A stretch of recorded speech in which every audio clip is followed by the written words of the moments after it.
My se dneska nacházíme v Bratislavě, kde je další díl semináře Pravda o Forexu.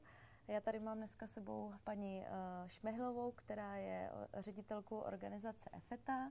Pro naši společnost World System Market je to zase vzácná příležitost přispět na dobrou věc. Už podruhé jsme si vybrali vaši organizaci. Jestli vás můžu poprosit, představila byste nám vaši organizaci, čím se zabývá a jak pomáhá? No, naša organizácia je v prvom rade občianske združenie, ktoré pracuje pre sluchovo postihnutých ľudí u nás v našej krajine. Samozrejme, cieľové skupiny sú všetky kategórie alebo vekové skupiny, teda nepočujúcich, ale hlavným našim cieľom a v rámci aj tohto programu chceme sa venovať hlavne deťom sluchovo postihnutým.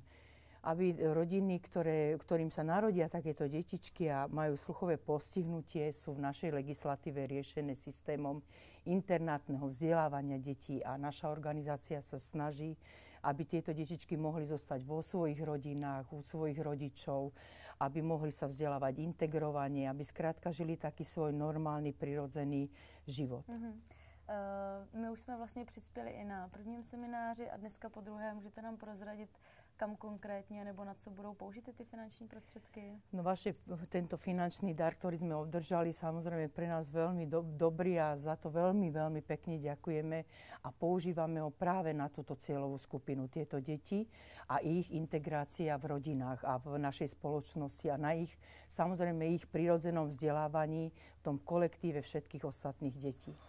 Dobře, tak já moc děkuju a já doufám, že určitě naše spolupráce bude i nadále pokračovat. Ja veľmi pekne touto cestou chcem aj poďakovať organizácii, že chceme vám povedať, že to je úžasné, skvelé a ďakujeme.